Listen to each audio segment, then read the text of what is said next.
जामनगर से हिंडन एयरबेस पहुंचा वायुसेना का C-17 और C-130 विमान। काबुल में फंसे करीब 190 भारतीयों की हुई वतन वापसी। काबुल से जामनगर पहुंचे थे दोनों विमान। जामनगर में ईंधन भरवाने के बाद हिंडन एयरबेस आए विमान। वायुसेना के दोनों विमान से भारतीय दूतावास के स्टाफ, डिफेंस स्टाफ और पत्रकार भारत लौटे। जामनगर में फूल माला पहनाकर भारतीयों का किया गया स्वागत। भारत लौटे लोगों ने लगाए भारत माता की जय के नारे।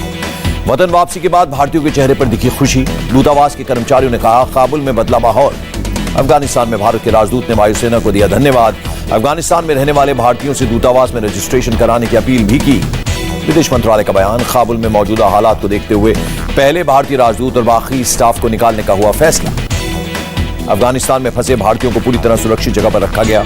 सूत्रों के मुताबिक 1-2 दिन में होगी वतन वापसी। गृह मंत्रालय ने भारत आने के इच्छुक अफगानिस्तान के लोगों के लिए नई कैटेगरी का वीजा किया शुरू। वीजा के लिए आवेदन करने में आएगी तेजी। भारतीय विदेश मंत्रालय ने बनाया स्पेशल अफगानिस्तान सेल। भारतीयों के लिए जारी किया फोन नंबर और ईमेल आईडी। अफगानिस्तान के बदलते हालात पर पीएम मोदी की पैनी नजर। अधिकारियों से समय समय पर ले रहे हैं जानकारी। अफगानिस्तान में सरकार गठन पर भारत की वेट एंड वॉच की नीति। दूसरे देशों की प्रतिक्रिया पर भी भारत की रहेगी नजर। केरल के प्रवासी मामलों के विभाग ने विदेश मंत्रालय को लिखा पत्र। अफगानिस्तान में फंसे मलयाली नागरिकों को लाने की मांग की। केरल के प्रवासी मामलों के विभाग ने लिखा, हमें मैसेज मिले हैं कि तालिबान भारतीयों के पासपोर्ट छीन रहा है। काबुल में फंसे भारतीय सूरज ने इंडिया टीवी से बातचीत में कहा, हालात बेहद खराब, बाहर नहीं निकल सकते। सूरज ने कहा, तालिबान का कोई भरोसा नहीं, रोज शाम को गोलीबारी की आवाज आती है। अमेरिकी विदेश मंत्री ब्लिंकन ने फोन पर भारत के विदेश मंत्री एस जयशंकर से बात की। अफगानिस्तान के ताजा हालात पर हुई चर्चा। एनएसए अजीत डोवल ने अमेरिका के एनएसए से बात की।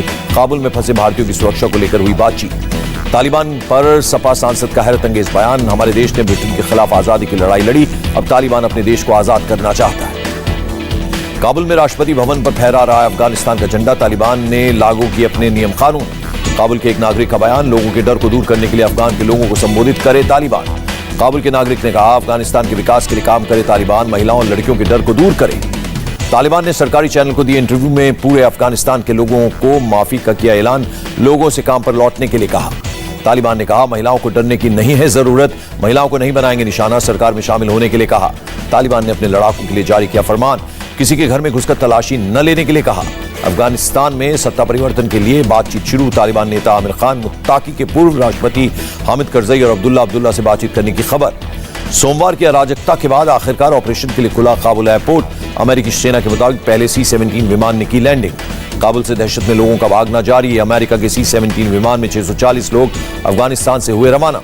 स्पेन से रवाना हुआ सैन्य विमान अफगानिस्तान में फंसे स्पेन एम्बेसी के कर्मचारियों को वापस लेकर आएगा। अफगानिस्तान से 127 नेपाल के नागरिकों को नेपाल लेकर पहुंचा चार्टर्ड विमान। नेपाल सरकार अपने सभी नागरिकों को वापस लाएगी। ऑस्ट्रेलिया के पीएम स्कॉट मॉरिसन ने अफगानिस्तान के हालात पर जताई चिंता। कहा, अफगानिस्तान में हालात बेहद गंभीर। ऑस्ट्रेलिया के पीएम ने कहा, ऑस्ट्रेलियाई सैनिकों की मदद करने वाले अफगान नागरिक को नहीं निकाल पाएगा ऑस्ट्रेलिया। ब्रिटेन ने काबुल भेजे 600 और सैनिक। काबुल से लोगों को निकालने में करेंगे मदद। ब्रिटिश नागरिक समेत कई अफगानों को लेकर ब्रिटेन पहुंचा विमान। विदेश मंत्री डोमिनिक राब ने कहा, लोगों को निकालने की प्रक्रिया में आई तेजी। यूएन ह्यूमन राइट्स कमीशन के प्रवक्ता की अंतर्राष्ट्रीय समुदाय से अपील, संकट में फंसे अफगानिस्तान के लोगों की मदद की जाए। अफगानिस्तान में मानवाधिकार के उल्लंघन पर UNHCR ने जताई चिंता। महिला और लड़कियों के भविष्य को चिंता का विषय बताया। काबुल पर तालिबान के कब्जे पर चीन का बयान, लोगों की सुरक्षा के लिए सभी पार्टी मिलकर करें काम। जर्मनी की सरकार का बड़ा फैसला, अफगानिस्तान के विकास के लिए दी जाने वाली मदद पर लगाई रोक। अमेरिकी रक्षा मंत्रालय के प्रेस कॉन्फ्रेंस में भावुक हुए अफगान की रिपोर्टर नाजिरा करीमी। कहा, उम्मीद नहीं थी राष्ट्रपति अशरफ गनी हमें छोड़कर भाग जाएंगे। अमेरिकी सेनेटर लीजा मुर्कोवस्की ने तालिबान के शासन को विनाशकारी बताया। अमेरिकी सेना की फौरी वापसी के फैसले पर जताई हैरानी। अमेरिकी सैनिकों ने काबुल में अपने हथियार छोड़े। हथियारों पर अब तालिबान का कब्जा। अमेरिकी राष्ट्रपति जो बाइडेन ने अफगानिस्तान के हालात के लिए अब्दुल गनी को ठहराया जिम्मेदार। कहा, बिना लड़े भागे अफगानी नेता।